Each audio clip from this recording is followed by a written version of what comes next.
बिस्मिल्लाहिर्रहमानिर्रहीम, अस्सलाम वालेकुम। बहुत बड़ी डेवलपमेंट हो गई है, आज बड़ी लड़ाई हो गई है। आप जानते हैं कि यमन के वजीर आजम को मार दिया है, उनके मिलिट्री के लोगों को मार दिया, उनके वजीरों को मार दिया। इसराइल ने आज तबाही कर दी है। लेकिन अब जो सूरत हाल पैदा हुई है, मुतज़ाद इत्तलात है। इन्होंने कहा हमने वजीर दिफा को भी मार दिया, तर्जमान को भी मार दिया, सबको मार दिया है।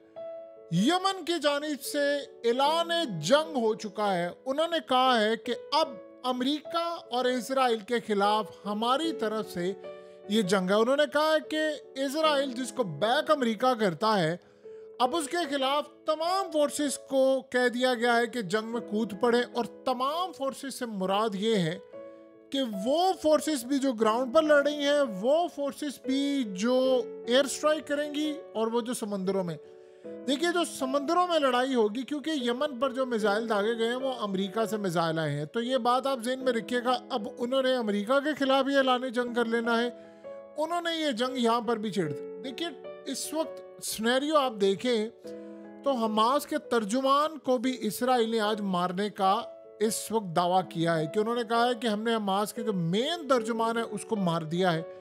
ये जो सूरत हाल पैदा हुई है, ये क्लियरली बता रही है कि अब इसराइल पीछे नहीं हटने वाला। इतनी खतरनाक सूरत हाल हो गई है कि वो अब चुन चुनकर वजीर आजम, सदर, आर्मी चीफ तक को भी आज उन्होंने यमन में मार दिया है।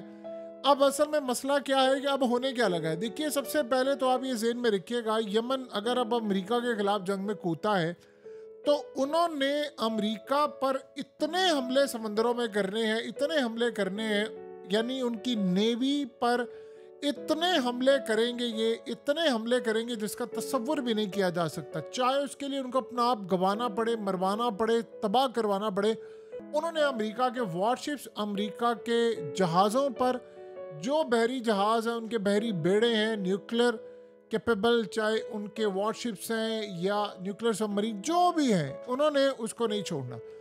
देखिए अब यमन, याद रखिएगा, ऑलरेडी बहुत तबाही का उन्होंने यानी जो सामना किया है, अब उन्होंने लड़ाई करनी है। सो अब वो करेंगे क्या कि ड्रोन्स मारेंगे, बैलिस्टिक मिसाइल मारेंगे। और ये भी पॉसिबिलिटी है, कुछ भी नहीं कहा जा सकता, कि अमेरिका के मिलिट्री बेसिस जो पूरे रीजन में है वो उसको भी टारगेट करें। अभी तक तो वो सिर्फ इसराइल को टारगेट कर रहे हैं ना, अब वो बेसिस को भी टारगेट करेंगे, ऑयल इंफ्रास्ट्रक्चर को भी टारगेट करेंगे, और शिपिंग लेन को भी टारगेट करेंगे। अब दूसरी बात यह है कि वो जो ग्राउंड पर उनकी फोर्सेस होती हैं वो उससे कैसे करें। देखिए गोरिल्ला वारफेयर में जाहिर सी बात है वो अपने फाइटर्स के थ्रू करेंगे। आपको इजराइल में स्ट्राइक करना है तो आपके पास या तो एयर कैपेबिलिटी हो, ईरान जैसी हो। वो ईरान से जाहिर सी बात है मिसाइल मांगे कि आप हमें हाइपरसोनिक मिसाइल दें, वो मिसाइल जिसे आप अटैक करें। और सबसे अहम डेवलपमेंट, जो सबसे अहम है, वो ये है कि इसराइल के खिलाफ लड़ने के लिए उनको शाम से रवाना होना पड़ेगा।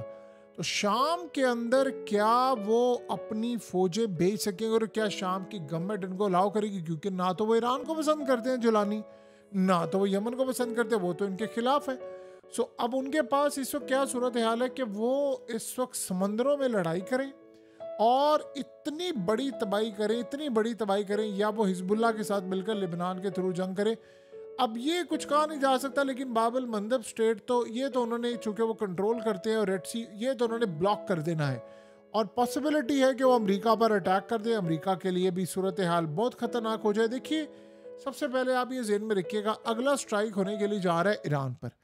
ईरान पर स्ट्राइक का मतलब है कि अब अगर ईरान ने जो मिसाइल उनके पास है, ये मिसाइल अगर उन्होंने यमन को नहीं पहुंचाई, क्योंकि देखिए ऑलरेडी सबको पता है हाइपरसोनिक मिसाइल जो यमन के पास है वो ईरान के दिए हैं, लेकिन वह पुराने। अगर अमेरिका का मुकाबला करना है और अगर इजराइल का मुकाबला करना है तो उनके पास एडवांस लेवल के मिसाइल होने चाहिए, और वो मिसाइल जो रिसेंटली ईरान ने इसराइल पर मारे थे, अगर वो मिसाइल नहीं मिलते तो पॉसिबिलिटी है कि जितनी बड़ी बगावत हुई है आज, आप सोचें बगावत नहीं तो और क्या है, अंदर से मुखबिरों ने इतनी बड़ी मुखबरी की है कि ये मुखबरी ईरान की भी नहीं हो सकी इतनी।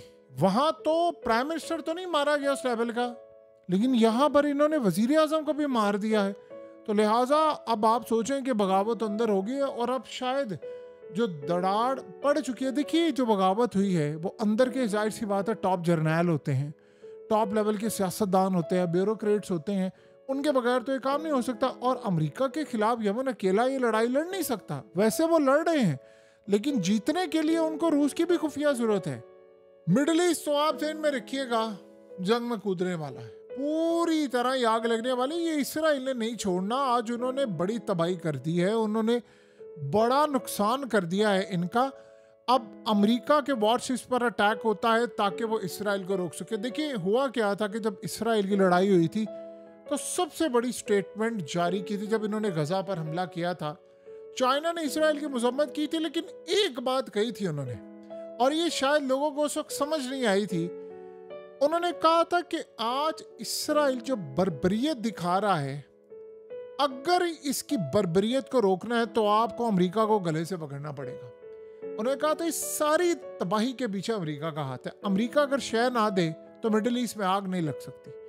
ये आप अंदाजा करें, इतनी बड़ी स्टेटमेंट उन्होंने दी कि अमेरिका अगर पीछे हट जाए तो ये काम नहीं होगा। तो अगर इसराइल को रोकना है तो अमेरिका का शिकंजा टाइट करना पड़ेगा। और अमेरिका की सूरत हाल ये है कि देखिए आज इंडिया के अंदर मामला ये है कि मोदी इस वक्त एससीओ की मीटिंग के लिए चला गया है। शी जिनपिंग से मुलाकात है, सबसे मुलाकात है, तो वहाँ पर एक बड़ी लड़ाई ऑलरेडी वहाँ पर हो रही है। और आप अंदाज़ा करें आज इंडिया की करेंसी का क्या हशर हो रहा है कि 78 साल बाद इंडिया की करेंसी इस वक्त लोवेस्ट तरीन पॉइंट पर पहुंच गई है डॉलर के मुकाबले में। कभी भी इतनी ज़्यादा नीचे नहीं गई जितनी आज, रिकॉर्ड सारे टूट गए हैं। तो अब जाहिर सी बात है मोदी को भी सजा मिल रही है, टैरिफ उस पर आयद है, उनकी कंपनीज वहाँ की जो काम कर रही हैं, जो फैक्ट्रीज काम कर रही हैं, वो सारी इस वक्त तबाही का शिकार हो चुकी हैं। तो बताइए कि सारी सूरत हाल के अंदर मामला किस तरह चलेंगे। ये असल में एक पॉइंट है जो इस वक्त आप समझे फेस कर रही है सारी दुनिया।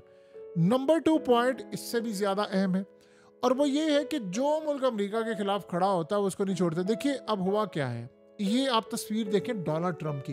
डोनाल्ड ट्रंप के हाथ पर ये जो निशानात हैं, ये अभी तक रियल किसी को भी नहीं पता ये वजह क्या है। कभी कोई कुछ कह रहा है, कोई थ्योरीज आ रही हैं। डोनाल्ड ट्रंप के बारे में है कि पिछले 4 दिन से वो बंदा गायब है। उसने ना कोई ट्वीट किया है, ना कोई मामला किया है, ना किसी को कुछ पता है वो कहाँ पर है, ना कोई प्रेजेंस हुई है। अब बहुत सारे लोग कह रहे हैं उसको कोई बीमारी लाक है, कुछ हो गया है, फलाना हो गया है, और जो वाइस प्रेसिडेंट है उसको वो आगे लेकर आएंगे। किसी को कुछ नहीं पता। इस सारे का सारा मामला बड़ा अधूरा है और बड़ा पेचीदा होता जा रहा है। क्या इस सारी सूरत हाल में डोनाल्ड ट्रंप को रिप्लेस किया जा रहा है बड़े पैमाने पर, कुछ भी नहीं पता। लेकिन इस वक्त एक बड़ी जंग मिडिल ईस्ट में छिड़ चुकी है। देखिए पाकिस्तान में इस वक्त आया हुआ है सैलाब। अब इस सैलाब से हम निबरस माह हो रहे हैं, हम लोग फेस कर रहे हैं, लेकिन रीजन की सूरत हाल आग लगी हुई है। अब गौर करें, एक जगह पानी है और एक जगह आग लगी है। अब यमन के अंदर स्ट्राइक उन्होंने किया है, यमन के अलावा दीगर जगहों पर उन्होंने अटैक किया है, लोगों को मारना शुरू कर दिया है। बहुत बड़ी इस वक्त तबाही हो रही है। और उसके बाद आप देखिए ईरान में, देखिए इनका ऑपरेशन नाकाम हुआ था, बावजूद उसके कि उन्होंने वहाँ आर्मी चीफ से लेकर बहुत सारे लोगों को मारा है, लेकिन वो रिजीम चेंज नहीं हुआ। तो अब होगा, अब हर सूरत होगा। जो अमेरिका समझ रहा है कि हम करेंगे, हर सूरत करेंगे, लेकिन ईरान के अंदर वो पूरी तरह तैयारी कर रहे हैं कि जी हमने ये ऑपरेशन नहीं होने देना। तो अमेरिका का ये ऑपरेशन नाकाम करना है, क्योंकि अमेरिका मेन मदद करता है इसराइल की। तो इसराइल का भी ऑपरेशन यहाँ पर नाकाम होगा। लिहाजा ये बहुत बड़ी एक लड़ाई होने वाली उनको। देखिए आज ये जो अटैक हुआ है, इस अटैक के बाद तो एक बात बड़ी क्लियर हो गई है कि मुखबरी ईरान के अंदर से भी हुई है। इतने बड़े पैमाने पर कि यमन का वजीर आज़म, उनका आर्मी चीफ, उनके लोग वहाँ पर मौजूद, ये कोई छोटी बात है। ये आप समझ रहे हैं कि ये बहुत आसान था, ये आसान था, उन्होंने कर लिया। इसराइल ने तारीख के सबसे भयानक ऑपरेशंस में से एक ऑपरेशन किया यमन के अंदर। उन्होंने उसके बाद आप देखिए कि और कहाँ पर स्ट्राइक किया। उन्होंने हिजबुल्लाह की सारी क़यादत मार दी, ईरान की लीडरशिप को मार दिया।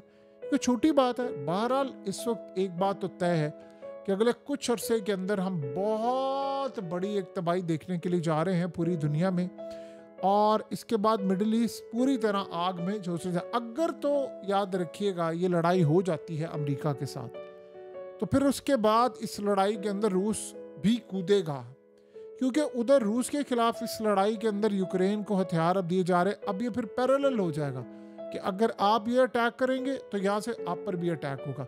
उधर रूस भी देखिए जिस तरह रूस के ऊपर अब तनकीद हो रही है बहुत ज़्यादा, वो तनकीद इसलिए नहीं हो रही कि मदद करना, ये तनकीद हो रही है कि जिस तरह अमेरिका मदद करता है इजराइल की, रूस, ईरान और बाकी ताकतों की अमेरिका के खिलाफ ऐसे मदद नहीं करता। वो बातें ज़रूर करते हैं।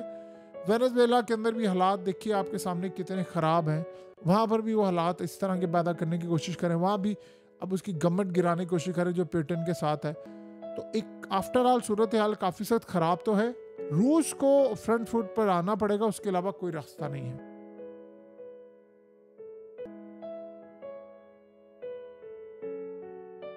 हकीकत टीवी को सब्सक्राइब करना मत भूलें, वीडियो को लाइक करें, शेयर करें और कमेंट सेक्शन में अपनी राय का इजहार ज़रूर करें।